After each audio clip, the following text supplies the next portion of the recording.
Hello tout le monde. Bon, je crois sans plus tarder qu'il est temps de parler d'Alterd depuis le temps qu'on en parle. J'avais fait l'interview sur la chaîne de Régis, le patron, et j'ai fait l'avant-première, une journée avant-première sur le jeu. Donc j'en sais beaucoup plus maintenant. On va pouvoir en parler sérieusement. Avant tout ça, comme d'habitude, si vous connaissez pas la chaîne, et c'est possible vu que c'est plutôt une chaîne Eurogame, venez vous abonner. Ça va pas mal parler d'Altered, pas mal de Star Wars Unlimited aussi probablement. Mais ne vous inquiétez pas, les joueurs d'Eurogame, il y aura toujours de l'Eurogame. Comme la vidéo de la semaine dernière l'a montré avec une tonne de jeux. Et d'ailleurs, ça fait plaisir, c'est une vidéo qui a bien marché, donc merci à vous. Et puis, comme d'habitude, le partenaire Golden Meeple, allez-y, c'est vachement cool, c'est une boutique belge. Le pouce bleu, ça fait toujours plaisir. Et puis, on attaque sans plus tarder par le gros morceau Altered.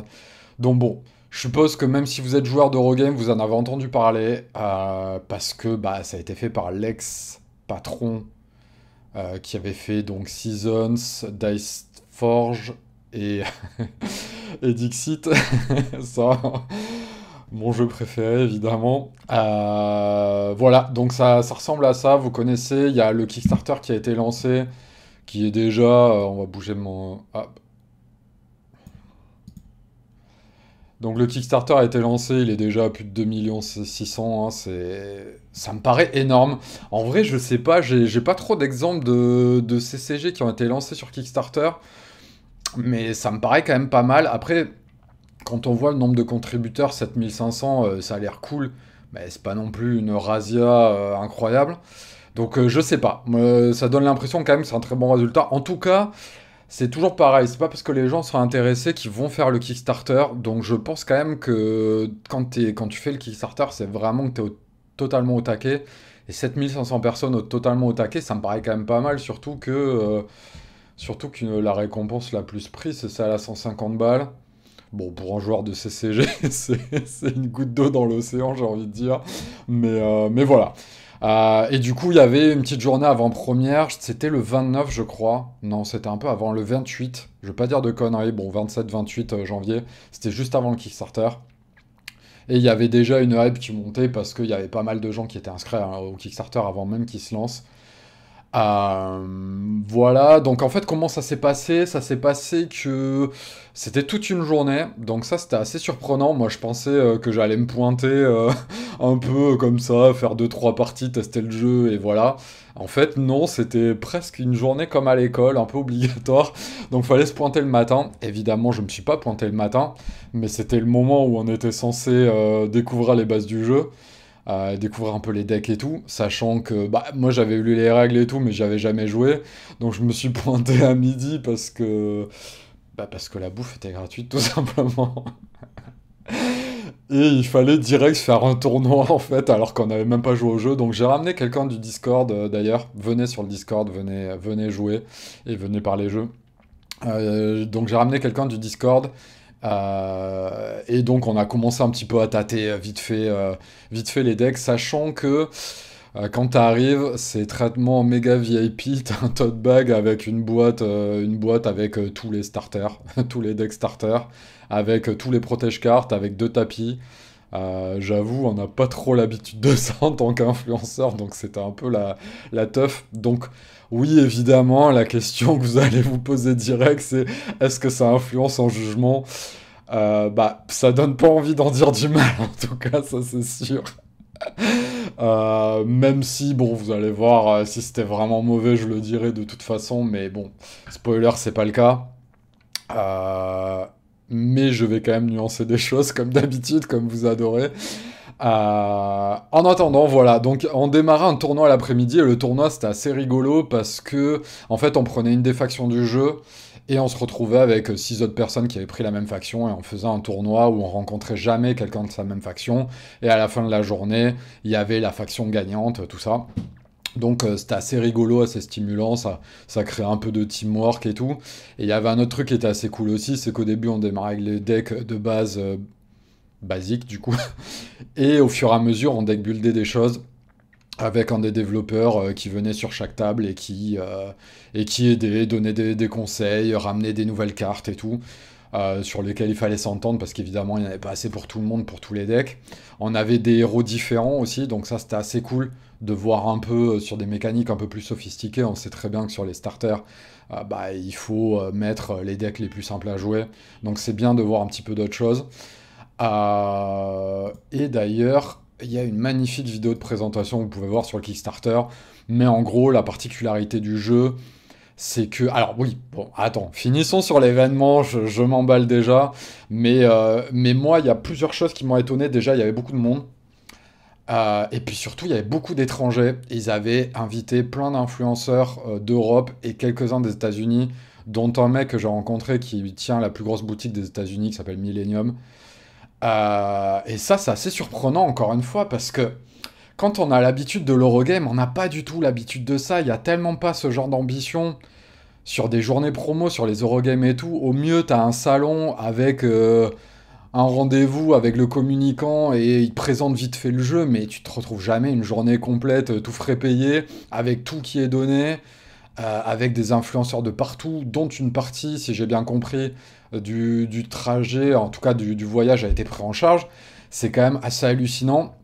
Et ça montre bien que bah, le milieu du TCG, c'est quand même une économie complètement délirante par rapport à l'Eurogame. J'incite tout le monde à se mettre, se mettre à développer des TCG du coup.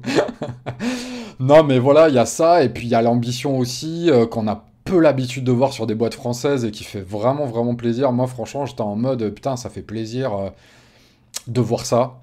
Après c'est pas pour ça qu'il faut être, comment dire, qu'il faut dire que parce qu'il y a ça et parce que c'est français tout est génial, et c'est vrai que c'est un petit peu ce qui se passe sur le jeu, je trouve.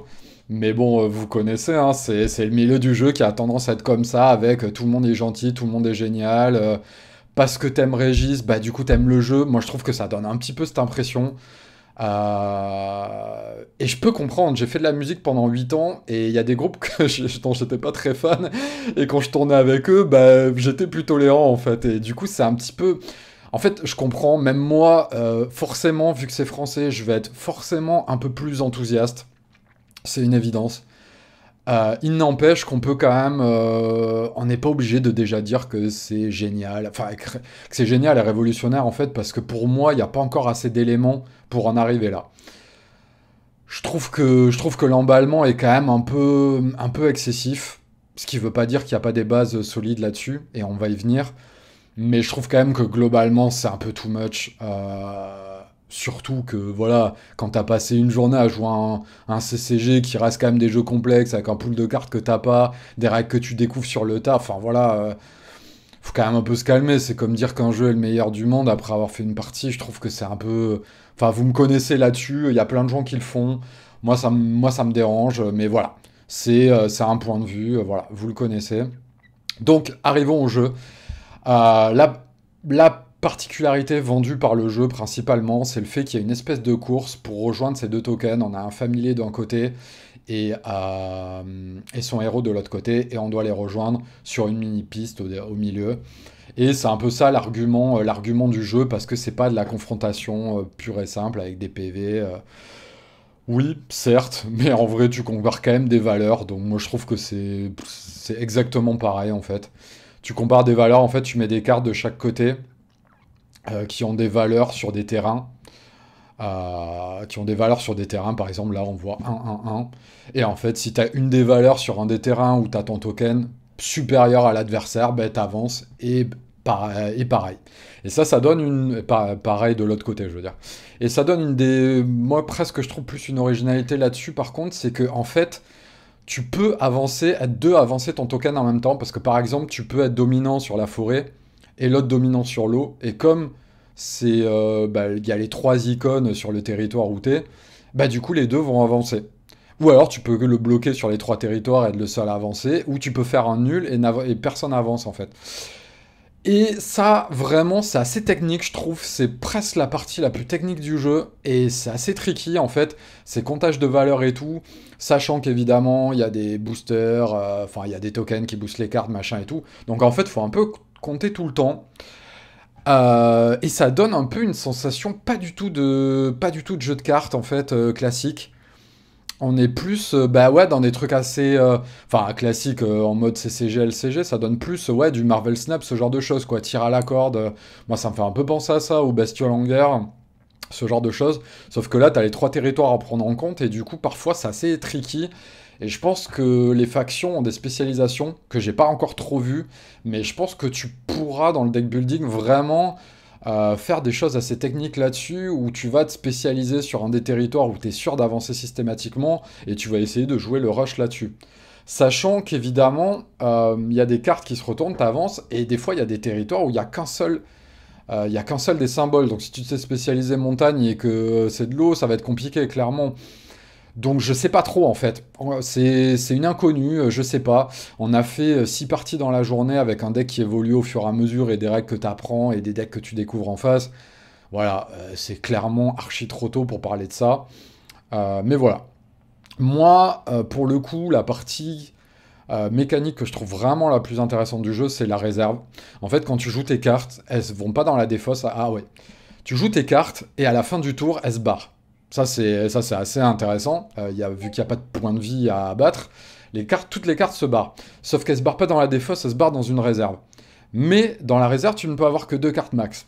Donc déjà, tu as ce truc à doser de qu'est-ce que je joue de ma réserve, qu'est-ce que je joue de ma main. Oui, parce que tu peux jouer les cartes de ta réserve. Je spoil déjà, je m'emballe. Et en fait, dans le coup des cartes, tu as la valeur de quand elles sont jouées de la réserve et de la main. J'espère qu'on va voir ça. Voilà. Donc là, on voit, tu as deux de la main et deux de la réserve. Et des fois, évidemment, les valeurs sont pas les mêmes et tu as des factions qui sont spécialisées de la réserve, ce genre de choses.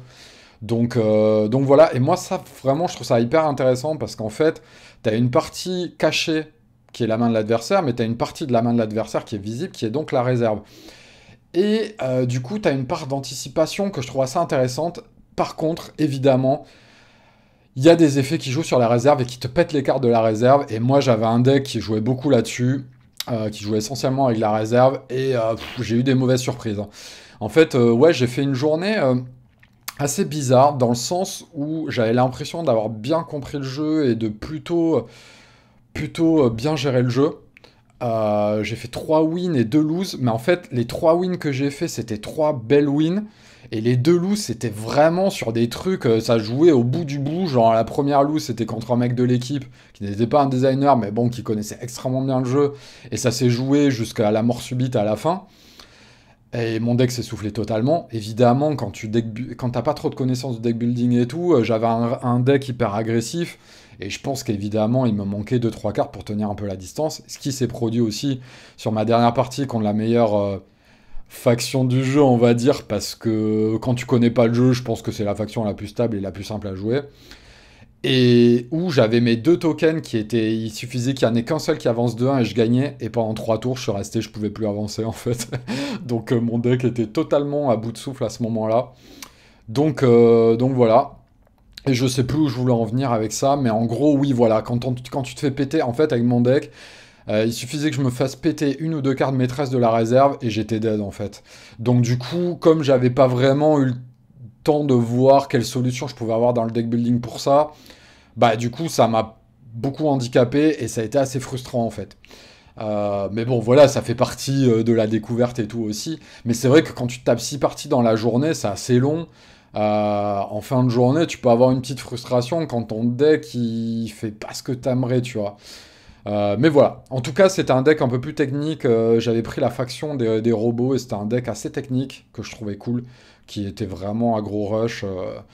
Mais voilà, donc la réserve, moi je trouve ça vraiment intéressant. Après, bah, qu'est-ce qu'il y a de nouveau? Pas grand-chose d'autre en vrai. Je vais pas revenir sur toute la partie carte unique, QR code, tout ça. Il y a beaucoup de gens qui en parlent. Moi, j'avoue, c'est pas un truc qui m'intéresse des masses, je m'en fous un peu. Déjà, d'un, je suis absolument pas collectionneur, je joue pour jouer. Donc voilà, je veux juste avoir accès aux meilleures cartes pour jouer et les cartes que je veux surtout. Voilà. Espérons que ces changements fassent que le modèle économique du jeu soit plus sain et meilleur. Pour l'instant, c'est que de la spéculation. Il y a plein de gens qui disent que ça va l'être. Moi, j'attends de voir.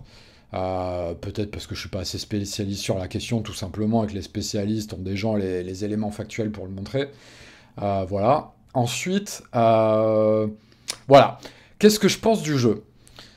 Bah, comme je dis, il y a déjà une partie, un petit peu de frustration de ne pas avoir pu totalement contrôler mon deck et surtout de savoir ce que tu as en face. À chaque fois, je jouais contre une nouvelle faction et il y avait un peu ce truc désagréable de savoir, ok, je ne sais absolument pas les cartes qu'il va jouer. Et c'est sur un jeu comme ça, qui est un jeu d'affrontement, hein. Moi, je ne peux pas appeler ça autrement, même si on n'enlève pas les points de vie, bah, on compare des valeurs d'un côté et de l'autre. Ah oui, j'ai oublié de dire, on met ses cartes à droite ou à gauche aussi, selon qu'on cherche à avancer d'un côté ou de l'autre. Donc pareil, il y a une partie assez technique là-dessus. Mais globalement, voilà, au-delà de cette frustration, je trouve que le jeu est assez technique. Moi, je m'attendais, vu la partie DA et tout, je m'attendais à ce qu'ils aillent un petit peu sur les plates-bandes du grand public et de l'Orcana. Je pense que c'est le but. Mais le gameplay du jeu, est-ce qu'il permet vraiment? Je trouve ça quand même vraiment plus complexe que l'Orcana à prendre en main. Et puis je trouve qu'on voit direct beaucoup de techniques. Et puis du coup, il peut y avoir un petit truc un peu laborieux qui va pas plaire à des joueurs, je sais, c'est ce côté comptage en fait des terrains que tu es obligé de faire en permanence en fait et qui conditionne beaucoup de décisions que tu prends dans le jeu en fait. Moi des fois je frisais genre 3 4 ouais, 4 5 secondes, même plus, parce que j'étais en train de compter combien je pouvais avoir, combien lui pourra avoir. Voilà, c'est un petit peu étrange sur un jeu d'affrontement comme ça, sachant que ouais, je joue pas à Marvel Snap et Bestiole en guerre j'aime bien, mais justement ce côté tir à la corde c'est un truc dont je suis pas hyper fan. Mais ça marche quand même assez bien, ça donne par moments ça donne vraiment des sensations assez satisfaisantes de poser un truc, t'as bien tout calculé et tu sais que l'autre il peut rien faire. Et en fait, t'as vraiment une bonne satisfaction, ou alors l'autre pensait qu'il avait le dessus, puis toi, t'arrives à avoir un truc qu'il n'avait pas forcément anticipé, t'arrives à les deux avancer en même temps, du coup, ça lui ruine un peu son plan de t'avoir bloqué. Des fois, t'as la décision de est-ce que j'avance ou est-ce que je le bloque, ou est-ce que j'avance et est-ce que je le bloque en même temps, ou est-ce qu'on avance tous les deux, enfin, et de quel côté. Donc vous voyez, il y a déjà pas mal de décisions qui se projettent à ce niveau-là. Je suis pas sûr qu'on les voit sur les starters. Moi, j'ai beaucoup entendu parce qu'ils l'ont mis sur BGA, mais qu'avec les starters, que c'était assez limité et tout. Ouais, bah moi j'ai vu une grosse différence clairement entre première partie avec le starter et au fur et à mesure qu'on rajoutait des cartes, clairement tu vois quand même une grosse différence. Donc c'est pour ça aussi que je dis que c'est impossible de juger un jeu comme ça à ce stade-là, tant qu'on n'a pas accès aux cartes et qu'on n'a pas mal de parties et qu'on n'a pas mal vu un petit peu la méta pour voir s'il n'y a pas trop d'abus et tout. Voilà, donc à ce stade-là, moi je le trouve agréable.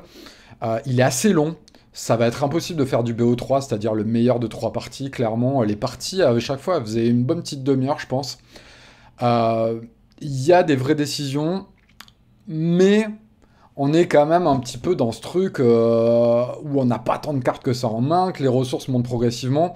Ils ont eu une décision de design qui est assez intéressante aussi par rapport à Star Wars Unlimited, par exemple, qui est que tu démarres avec 3 ressources. Donc ça te donne plus d'opportunités. Par contre, du coup, tu as une main de 6 cartes et tu démarres avec 3 ressources. Donc tu as 3 cartes en main au début. Ça, je trouve ça un petit peu bizarre par contre, parce que je trouve vraiment que ça limite tes options en début de jeu. Et je sais pas trop à quel point il va y avoir de la pioche ou pas. Moi, j'en avais très très peu. Donc, mais bon, je dis, comme le truc, c'est que les cartes en double usage, c'est un petit peu, voilà, c'est un petit peu dur de juger de ça là aussi, quoi. Euh, je suis pas hyper fan de la DA. Je la trouve un peu générique. C'est de ado adulte. Moi, j'avoue, je préfère les trucs plus adultes. Voilà, c'est du goût. Et puis, je trouve que ça récupère plein de DA d'univers déjà connus. Voilà, moi, c'est en termes de goût, je suis pas forcément ultra fan de ça. C'est pas désagréable, par contre. Ça m'empêche vraiment pas de jouer. Je me dis pas en mode j'ai pas du tout envie de jouer à ça et tout. Clairement pas. Mais je suis pas en kiff en revoyant les cartes. Clairement. Euh, Par contre, les factions ont une vraie singularité à la fois mécanique et à la fois esthétique. Et ça, je trouve que c'est la partie la plus importante. Le côté leader conditionne vraiment ton deck aussi, et ça c'est hyper important, je trouve.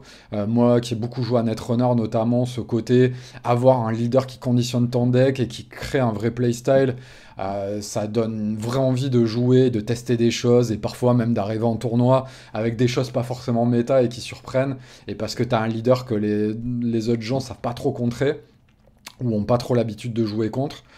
Donc ça je trouve ça vraiment cool. Voilà, globalement, il n'y a aucun doute sur le fait que c'est au moins un bon jeu. Après, de là à dire que c'est déjà le meilleur TCG, le plus révolutionnaire, tout ça, je trouve qu'il n'y a aucun élément qui permette de le dire à l'heure actuelle. Ça sort que fin août, si je dis pas de bêtises. En tout cas, cet été, c'est sûr. Donc, il y a clairement le temps de voir venir. C'est ça qui est un petit peu bizarre aussi, c'est que du coup, j'ai accès à pas mal de trucs, mais en même temps, ça arrive dans très longtemps et j'ai déjà envie de voir les nouvelles cartes. Je fais quelques parties après chez moi avec les decks de base et tout, et il y a toujours des bonnes sensations, tu vois. J'aime vraiment bien les sensations de jeu, mais il y a ce truc quand même que j'ai envie de faire mon deck et j'ai envie de changer des cartes dans le deck. J'ai envie un peu de voir les uniques aussi, à quoi elles ressemblent, ça on les a pas vus. Euh, mais voilà, moi je trouve ça cool. Le jeu est technique, comme je disais, mais le texte des cartes et les mots-clés sont relativement simples, donc ça contrebalance peut-être pour un nouveau public. En fait, voilà, je sais pas trop à qui s'adresse le jeu en vrai. Moi j'ai vu Valet PL notamment, qui est une chaîne spécialisée CCG, d'ailleurs je fais coucou parce que je l'ai battu. Je crois que c'est sa seule défaite en plus. Donc très sympa d'ailleurs, très très cool. C'est marrant parce que c'est toujours pareil, la perception entre ce que tu vois en vrai et ce que tu vois en vidéo. En vidéo, c'est vrai que bah, il fait très spécialiste et tout, il utilise beaucoup de termes techniques. Je pense qu'on a un peu la même idée de moi en vrai. Quand je vois tous les termes anglais et tout que j'utilise et tout, on croit que je suis un gros ouf. Et en fait, en vrai, hyper cool, très très cool, très humble et tout. Franchement, j'avais des fois quand les gens vraiment très compétitifs, souvent je suis pas très fan de jouer. J'aime bien quand ça déconne et tout un peu. Et lui, vraiment très très cool. Donc voilà, je fais un petit coucou. Et lui, pour le coup, il trouve que c'est vraiment très technique et très que ça va s'adresser à un public vraiment différent de leur canal et tout, que ça va vraiment s'adresser à des gros gamers. Moi, j'ai du mal à savoir encore. Et même, j'ai du mal à savoir si c'est vraiment si technique que ça, dans le sens où bah, faut voir des cartes plus techniques, en fait, tout simplement. Le cœur du jeu est technique, mais les cartes, elles me l'ont pas semblé tant que ça, en fait. Donc, parce que, encore une fois, set de base, pas tout le pool. Par contre, c'est vrai que les leaders, j'ai vite vu à quel point ça pouvait rapidement être technique. Donc voilà.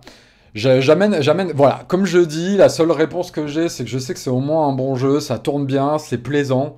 Est-ce que ça va plaire à tout le monde? Je suis vraiment pas sûr parce que ce côté comparer les valeurs et tout peut être un poil laborieux. Faut voir le pool de cartes global aussi, voir s'il y a vraiment des choses qui plaisent. L'avantage, c'est que comme il y a pas mal de factions quand même, notamment la faction violette, je pense que ça va être celle préférée des joueurs techniques parce qu'il y a pas mal de contrôle, pas mal d'événements et tout.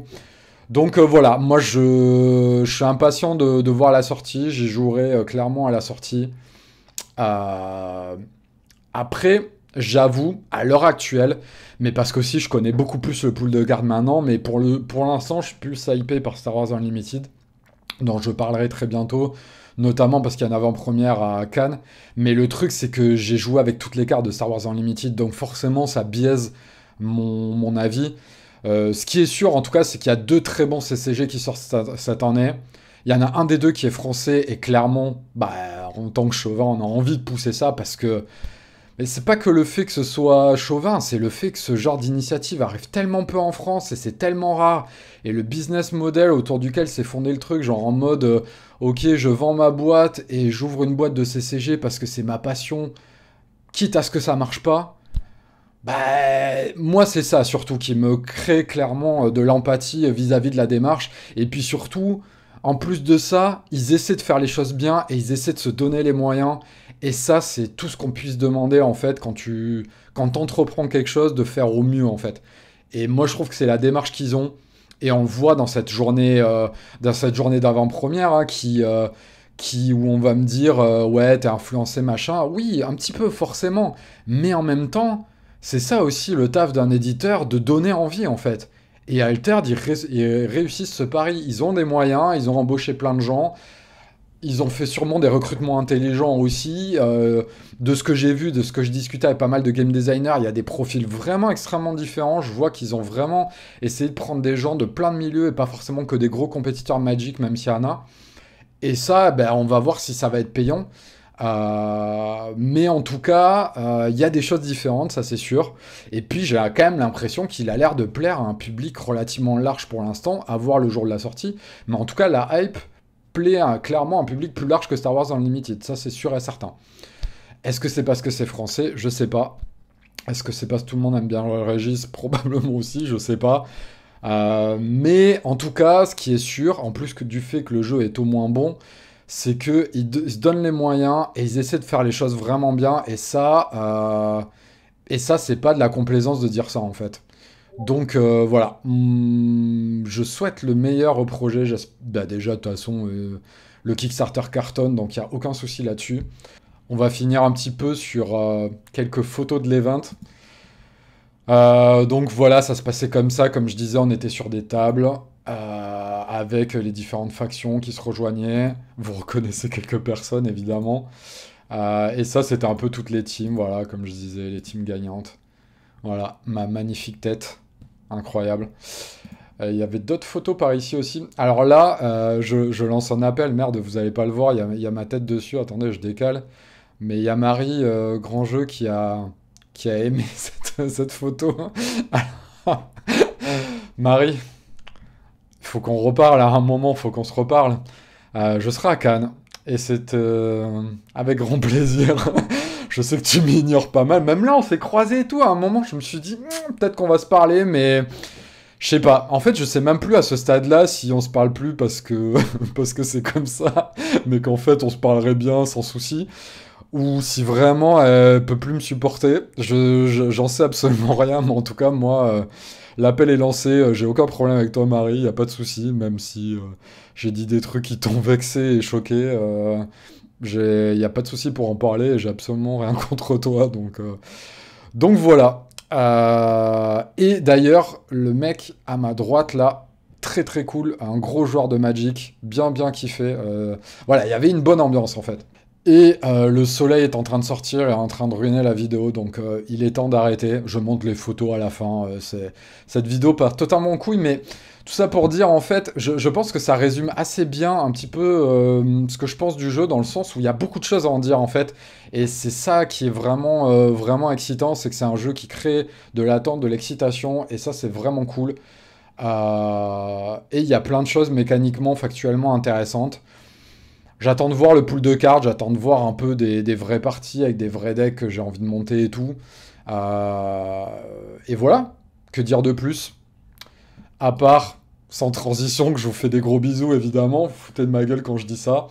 Je sais pas si je vais sortir une autre vidéo d'ici Cannes, probablement, parce que j'ai quand même envoyé du lourd la semaine dernière, j'ai envoyé tous les jeux du début et fin de l'année, mais il y en a probablement d'autres. Mais voilà, si je vous revois pas en vidéo d'ici là, venez me faire un bisou à Cannes, évidemment. La morale, c'est que je suis beaucoup moins intimidant qu'en vidéo, très probablement. Et puis voilà, oui, si, j'organise la Coupe de France Dark Nova pour Super Meeple le samedi et le dimanche. Donc venez, ça va être cool. Il y a une tente qui est réservée au tournoi exprès pour ça. J'ai baissé la luminosité entre-temps, évidemment. Donc venez nous voir à la tente, ça va être cool. Venez me voir, moi je suis là dès jeudi soir, vendredi, je serai dans le coin, je serai très probablement à l'avant-première de Star Wars, je serai aussi vers un Trafin, très probablement aussi, qui a pas mal de trucs très très cool en euros qui arrivent. Et puis après je traînerai par là. Peut-être je ferai un jeu enfant avec Simon comme l'année dernière. Non. Mais voilà, samedi, dimanche, en tout cas, je serai sur le tournoi, donc venez nous voir, ça va être cool. Et puis, je vous fais évidemment des gros bisous et à très bientôt. Ciao.